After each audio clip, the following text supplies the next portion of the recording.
I think more than ever, we need to make sure that we're taking care of one another. I think we have come to a place that it doesn't affect us.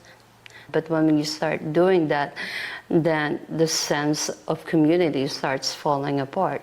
We think we're all so connected, but really we're just escaping in our own world. And I am a victim of that too. So you have this weaving circle, you have a crocheting circle, you have a quilting circle. Those have been around for a long, long time. But how do we revive that? Welcome to the Trades Show. This is a show about modern craft work. Each episode, I step into the workshops of skilled artisans across industries, from metalsmithing and butchery to woodworking and shoe cobbling. I'm your host, Briana Ottoboni. The Trades Show explores what it means to be a craft worker, the revival of the artisan trades, and the return to what makes us human, the ability to make with our hands. Because in every trade, there's a rhythm. The whir of a lathe, the hiss of a solder, the slice of a blade. And through these rhythms, we return to ourselves. Because making isn't just what we do, it's who we are. I'm so glad you're here.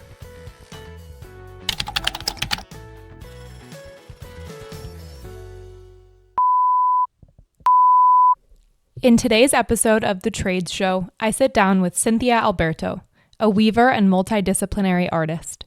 Cynthia shares her journey from a career in corporate computer science to becoming a full-time artist, with her work now featured in the Museum of Modern Art. We talk about weaving as a form of healing and the cultural importance of textiles, not only as works of art, but as threads woven through our daily lives. Our conversation today takes place from inside the Fridman Gallery in New York City. Thank you so much for being here, or for letting me be here, actually. Yeah. I'm so excited to talk to you. So I always start with asking just how would you describe your craft and what you do? Okay. Well, I'm a weaver, but I'm also a multidisciplinary artist. So I go across the board. Basically, anything that inspires me, that I feel connected to, I would explore it. I always say it's like cooking. I'm trying different recipe, but definitely the foundation, a lot of the foundation is weaving, fiber arts, the loom. The loom is the primary ingredient, Yes, and I want to dive into that too, but I would love to bring everyone back a little bit. Can you tell us where you started, a little bit about your background? I know you started even in computer science at Merrill Lynch. So my family immigrated from the Philippines in 1977. We landed in Jersey City, and that was the first wave of the Filipino immigrants. So everybody because it's cheaper back then, this is the 70s, so you could definitely buy a house for $2,000, which my parents did. And there's a community there already that's ready to help you and kind of guide you in this new life that you're forging in with families and kids. So I ended up there, and then I went to school to study science at St. Peter's College, which is in Jersey City, and then worked for the Wall Street in the beginning of the 80s, doing programming for the stock brokers, and it was all brand new, all these computers, massive computers with punch cards and everything. So that was exciting, but I really didn't see myself staying there forever, because I always wanted to become an artist, but I didn't know how to step into that door of the arts because it's so frivolous. My father died when I was 16, so I helped my mom raise 4 siblings. So there's no way of being I want to go to art school. It's always okay, how are we going to make money? How are you going to pay for school? How are you going to uplift yourself from this immigrant life?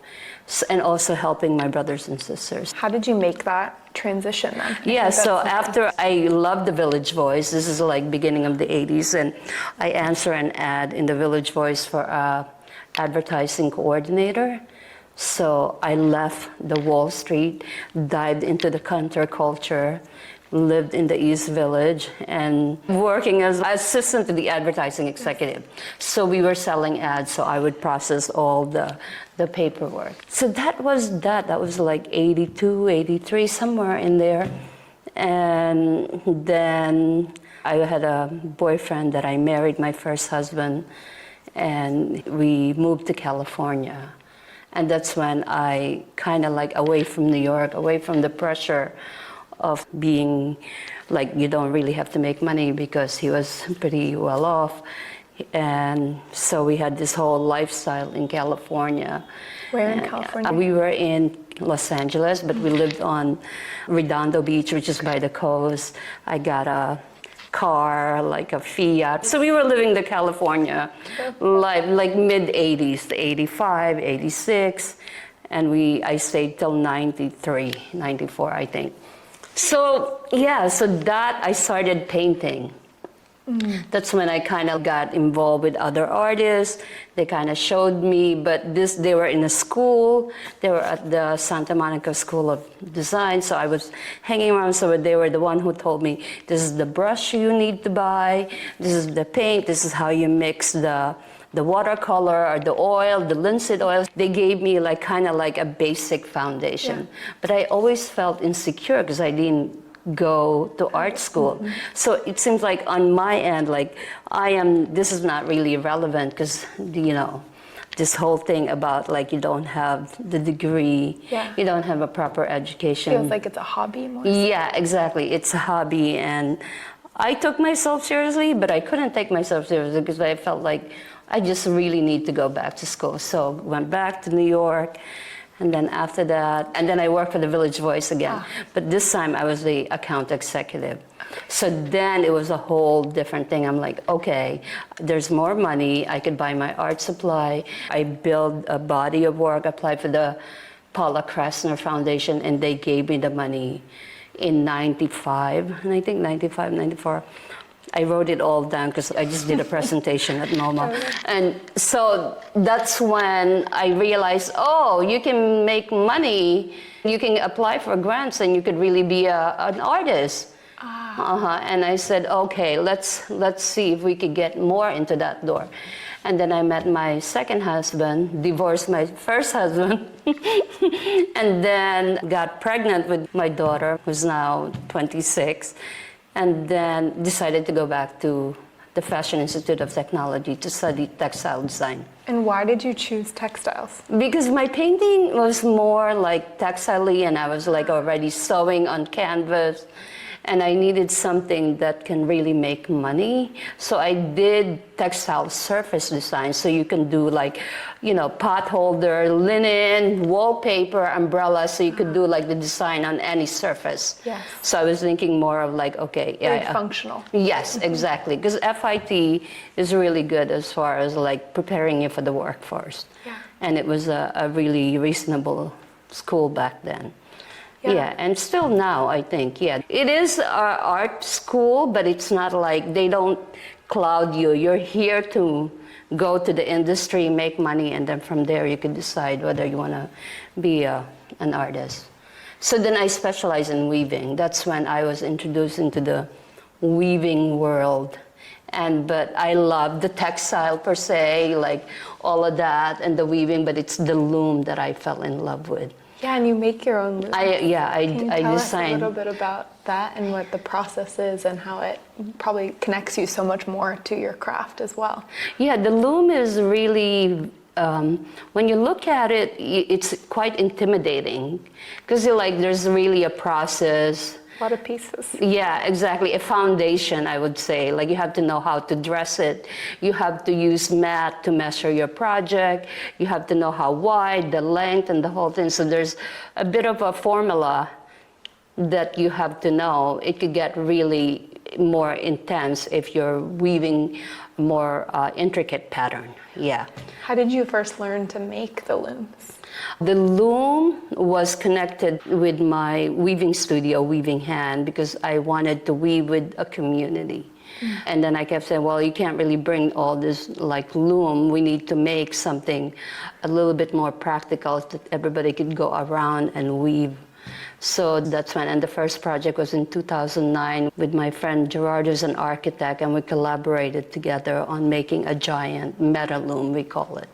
Oh, so that was like the first introduction, and I'm like, oh, okay, I could pretty much make a loom out of everything and keep deciding things that really speaks to me, yeah. So after you were finished at FIT, what were the next steps that brought you to creating Weaving Hand?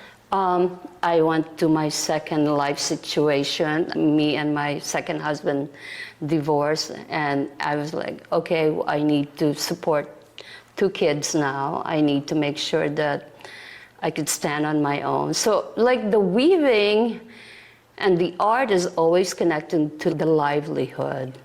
It's always like, how do we survive? So even though like I was doing also my own work, but then you go back to like, how do we make money?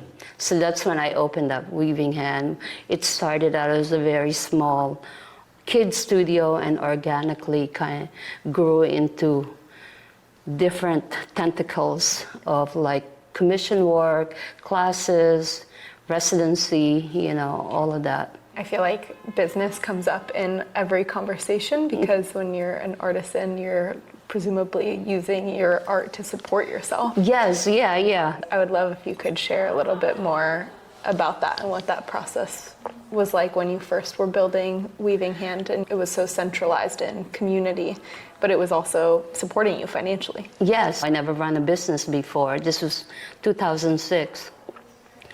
And kids were still small. The first studio was underneath our apartment in Park Slope, Brooklyn.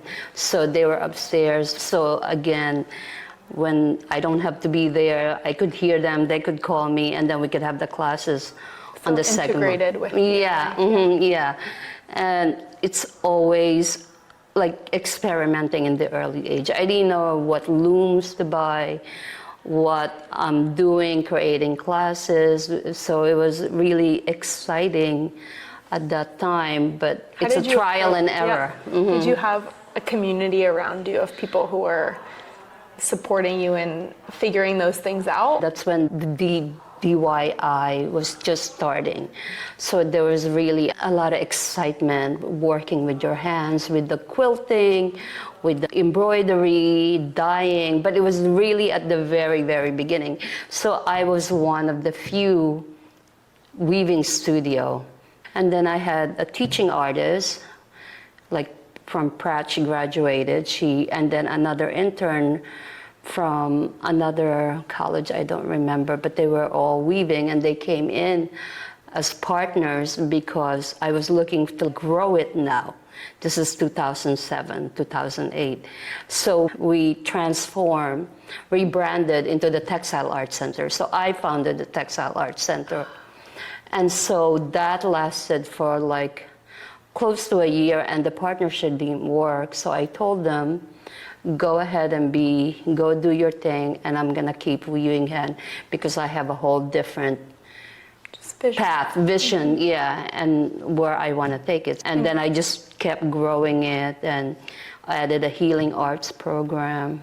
Yeah, I was going to say, what was the vision for it, and what is it? It's really the healing arts. I started working with adults and children with disabilities, and also promoting more of the cultural textile, backstrap weaving, Tibetan rug weaving, a lot of more community outreach, and I did a residency. Yeah, and I love when you talk about the healing arts, and one of the things that you shared with me on the phone was that weaving has really been so much part of your healing and connected to those life experiences. But can you share a little bit more about that? Yeah, I think the weaving, it becomes part of my DNA. Like first time with my divorce, right? What are you gonna do? You graduated from FIT, let's try something. Let's try this recipe. And it did work. And then the second time is, I'm now in the process, not the second time, is with my cancer diagnosis 2.5 years ago with lung cancer. Being a non-smoker, it was genetic. And so I thought like, okay, let's close the business, put it on hold.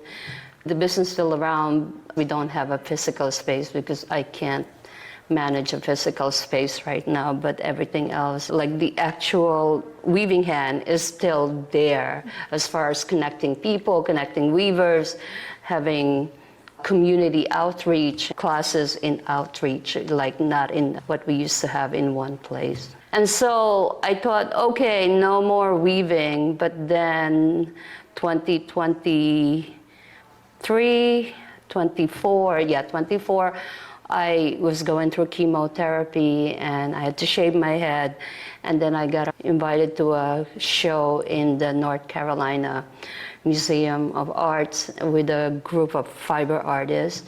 So I started creating a body of work, 8 of them, and I started weaving my hair as like a call for more life and to be, just give me more time to heal. It was more of like an altar offering, and that body of work is really special because when I'm after chemo and I have some strength, I would get up and I would start weaving, and that kept me up.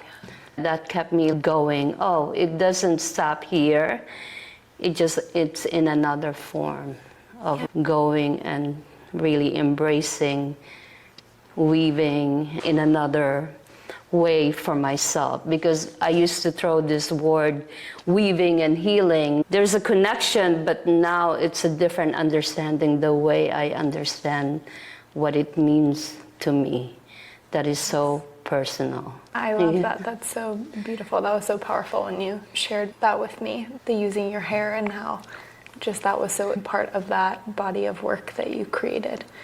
And how did that process of really integrating weaving and healing, how did that shape the next phase of your vision, or what part weaving has in your life now? Yeah, I think it's part of me. Yeah, it's no separation. And I was talking about this during my talk, that like it's a journey. Before I always felt like, you know, how to become an artist, how do I work in that door, how do I work in museum, galleries, and the whole thing.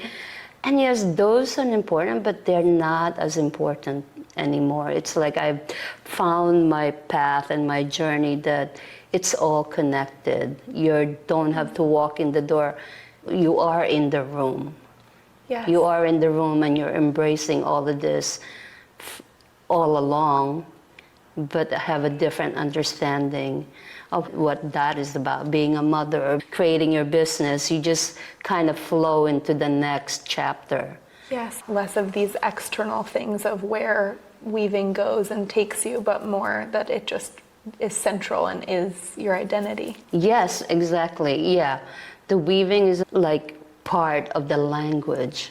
I love to teach. When I am teaching and I'm showing somebody how to weave, it gives me so much joy, because once I'm only showing you how to do it, but you could create your own language and your own patterns and your own way, because I'm only a teacher. But you could take it off to an experiment and do whatever you want with it and where you want to take it. I would love to talk more about weaving and textiles in general. You know, weaving is necessary for you, but craft and textiles specifically becoming viewed more as a necessity. It's now in an exhibit in MoMA, and it used to not really be promoted in that way. Yeah. And I would love for you to share more about the transition of weaving into the fine art space and how it's sort of finally becoming revered and accepted in that way. Yeah, I mean, I think embroidery, quilting, all of that were the craft movement in the 60s and the 70s. I mean, it was big back then, but then there was always like an undertone that it wasn't taken seriously, that it was women's work. More of that like DIY. Yes, exactly. Art, yeah, the stuff that you see in the flea market.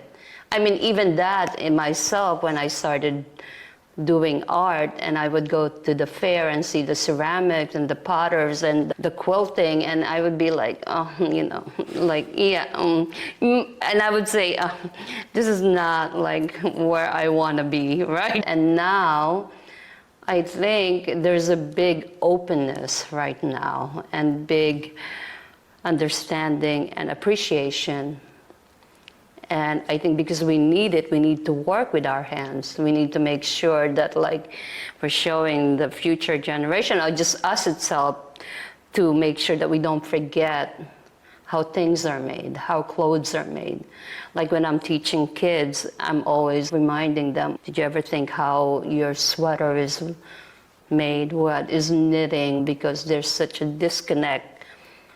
And not just in weaving, like with the way we eat, how food are made. What about the meat? Yeah, everything's so interconnected. And what about textiles specifically to you feels so critical and necessary for our livelihoods? Yeah, I think there's a lot of waste, a lot of pollution, and there's definitely, we have become so spoiled that if we want to buy an underwear and you need an underwear and a socks, you could go to Dwayne Reed or wherever. So everything is so immediate and so discarded. I have this series that I call Discarded Loom, where I make looms out of different packages.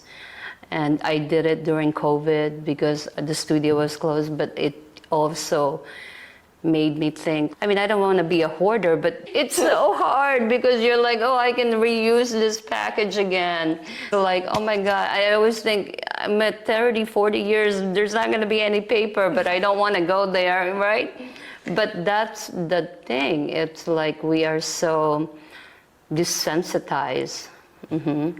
Yeah, and we live in such a culture of immediacy that you lose sight of the value of these. I mean, that was really one of the goals for the show, was that to show everything that goes into these works of art, and even if it's functional and if it's a ceramic cup or a tapestry that you're hanging and primarily using as an art piece, there's still so much that goes into those, or it's clothes. Yeah. I come from the sustainable fashion world. So much of it is about perception and getting people to understand the value of what goes into it, and that is what makes them willing to pay that much. Yes, and you work with Tara St. James, and she really started that whole thing, the pioneer of like weaving with fabric scraps. She was collecting her fabric scraps and we were weaving them into yardages. Yeah, so she was the one who kind of said, okay, let's listen, let's be mindful. Yeah, and bring it into the mainstream. That's why they cost so much money, because she has to cut it, we have to weave it. It's like there's a chain to it. I've been on the like manufacturing and kind of labor side of things, but to be on the fabric and even just the creation of the fabric. I would love if you could share more about that process and how you've been involved in that, or just how you feel about that. I think everybody should take a step back. Everything is just for mass consumption. So there's gotta be like a break. I don't know when that's gonna happen. Oh, it's been happening. There's definitely an awareness, okay, the dyes, how it's doing the water, but of course it gets so expensive. So you have different tiers of needs from different people who could afford the $250 t-shirt that's so sustainable. And then you have one tier that's just like, I'm gonna go to H&M or Sarah and get my $30 fix, and I'm good. So how do we hone that all together to one, just like in the same idea of the plastic bags. Like the plastic bags, you can say no because you know it's bad for the environment. We have come into that place that like, okay, plastic bags is bad.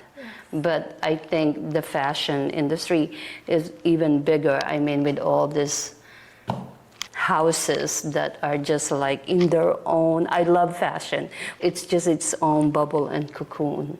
Yeah, and it puts so much onus on the consumer to be the one that needs to be responsible. And then I feel like there's so much shame around it or around making the wrong decision. But those are the choices that you're presented with to begin with. And that 1% that's kind of setting up the trend.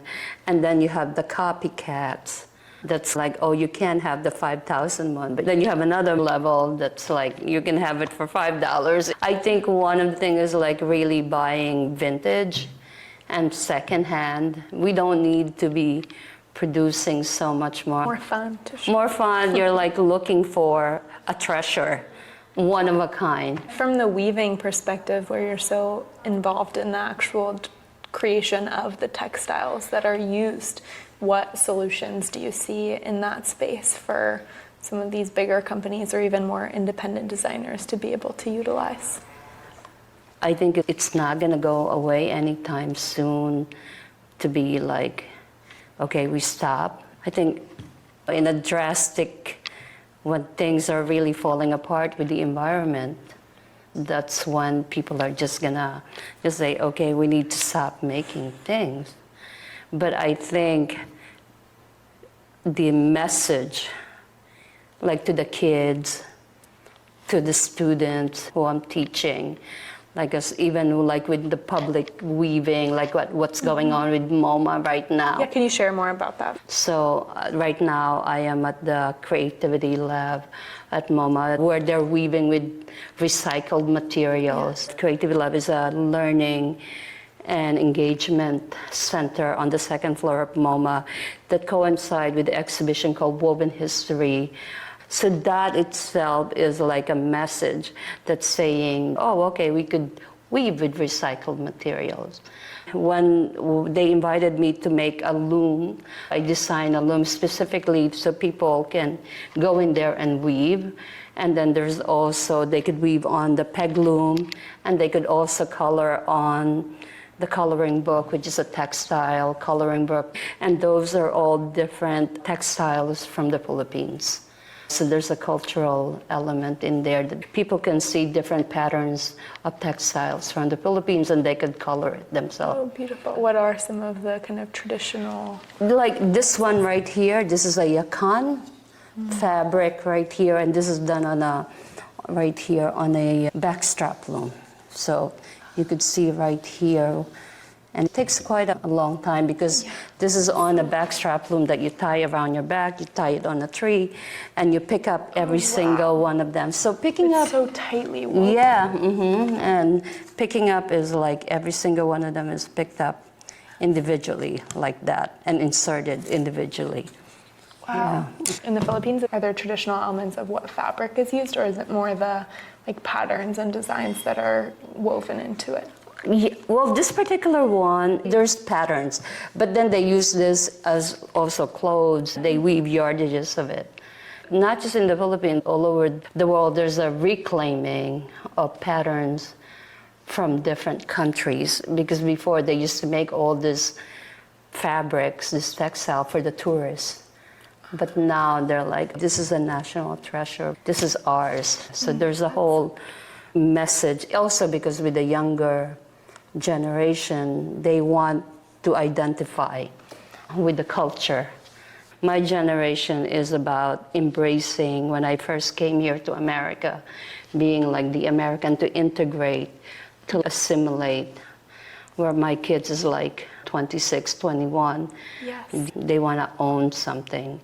I know that there's such a revival of so many of these traditional crafts, but I love the way that you tied it to identity, and so many of these traditional crafts come from heritages, and wanting to preserve those and wanting to really be able to identify with something is also part of that. What keeps them alive. Mm-hmm. Yeah, and then they can pass it from the next generation. Because I remember my mother going home to the Philippines, and she used to bring back a lot of crochet, a lot of like things. And I would say, those are for the tourists. I'm not going to wear that. And now I'm like, where are those things?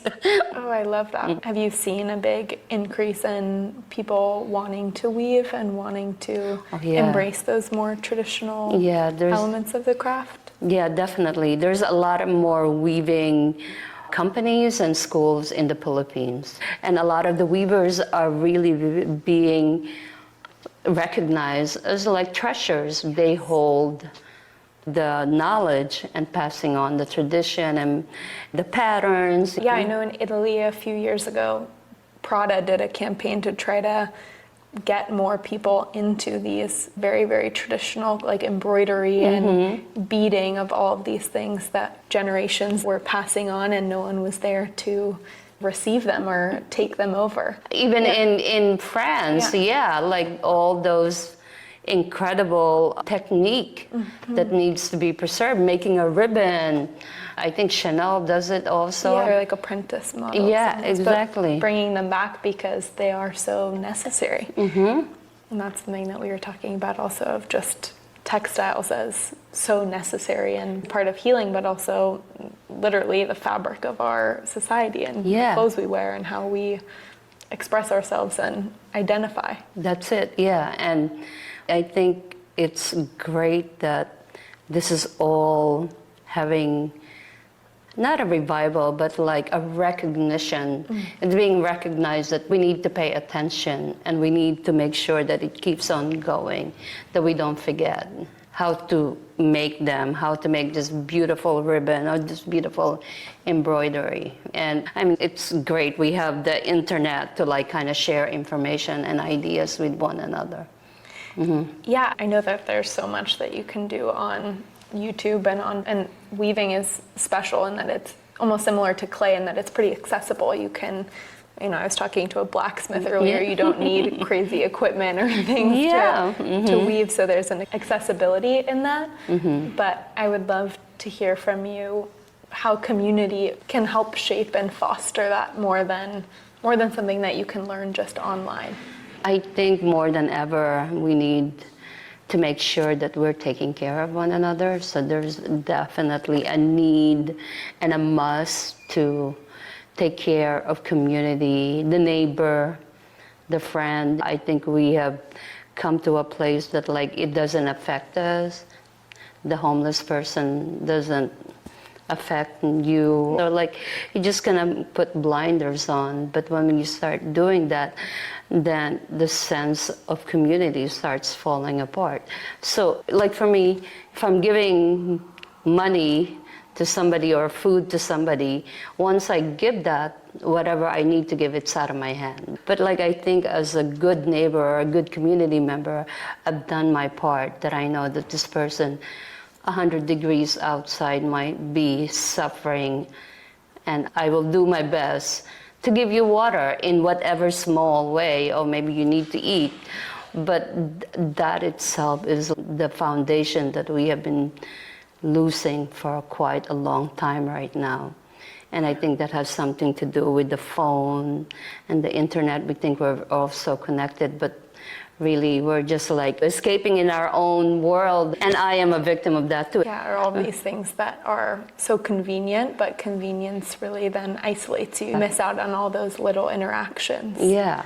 So you have this weaving circle, you have a crocheting circle, you have a quilting circle. So those have been around for a long, long time. But how do we revive that and make it more like a necessity and not to be so expensive? Because it is, if you take those classes, it's like a privilege to pursue it as a hobby.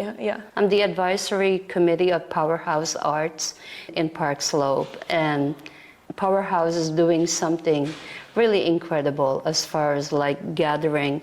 Tell us more about them. They are a fabricator, but they're also an arts organization, and they are housed in an old powerhouse in Park Slope. So they are starting something that's really gathering community, offering classes that are affordable, underserved community, and also for the community around. So I think one of the solutions is to have these different orgs that gather, because space is really expensive in New York, in Brooklyn, everywhere else. So you have this organization that can bring people together, like for Community Day or something like that. And I would love to pivot a little bit to, for people who maybe have taken classes and are interested in weaving and maybe have a 9-to-5 that they are wanting to leave, but what advice would you give to people who are wanting to dive into that more? Well, It's easier now because you have Etsy. So let's say if you decide like to let go, you have to have a template. It's a template as far as like, okay, I am leaving my 9-to-5 job and I am gonna go make dresses. Okay, so you have to do a little bit of investment, right? Let's say if you want to start weaving them, you're gonna invest on the loom, okay? Then you're gonna invest on the yarn.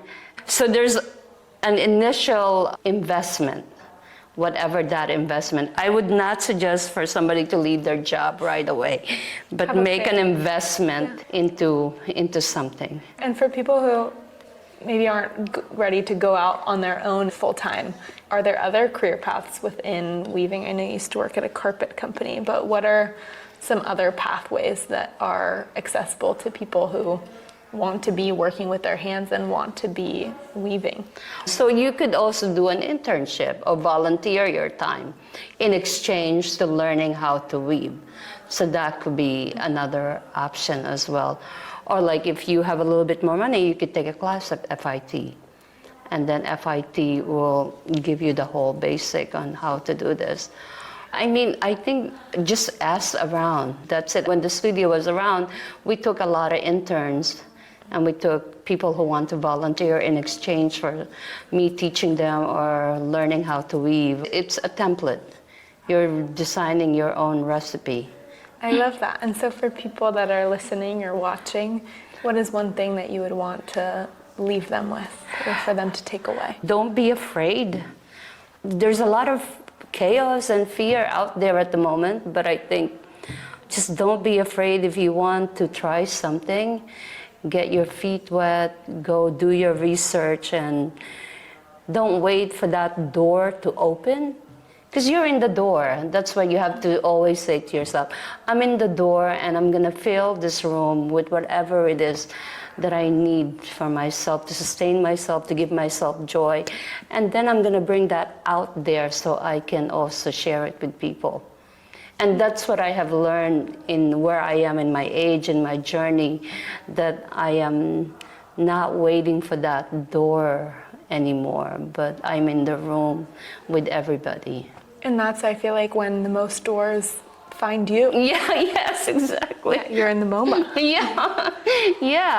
Being at MoMA was really incredibly uplifting and joyful, and the team that I'm working with is just amazingly beautiful people. And MoMA is not so up there anymore, because I used to see it as like, oh my God, how do you get in there? But like now I know like pretty much everybody, security, like the housekeeping, the staff, it's a family, just like in any business. And we have this preconceived idea about these institutions, I mean, as anything else, but there's different layers to it. Yeah, I love that, just humanizing these spaces that I feel like, especially as artists, are kind of put on a pedestal. Yes, exactly. Because when I wanted to be an artist, these institutions are like, oh, if you make it there, then I must be something. But that's all gone now with me after all the things I've been through. I don't need to be accepted. I don't need to belong. I always belong. And there's probably still a door, but I think it becomes more of your personal sense. Of whether or not you're in there already. Yeah, exactly. Yeah, that's it. And just embracing being in the moment, being in the present all the time. Thank you so much. This is such a beautiful conversation. Yeah, thank you, Briana. It was great talking. I hope this episode left you feeling inspired and expanded. If you'd like to support the show, the best way is to subscribe, leave a review, and share it with the fellow craft workers or craft curious in your life. You'll find everything we talked about, including links to today's guest, in the show notes. You can follow the show on socials @TradesShow to stay up to date. And if you're listening, you can watch the full video version on YouTube. I would highly recommend. It's a treat. And if you're watching, you can stream the audio wherever you get your podcasts. If you have any questions, feedback, or guest suggestions, please reach out anytime.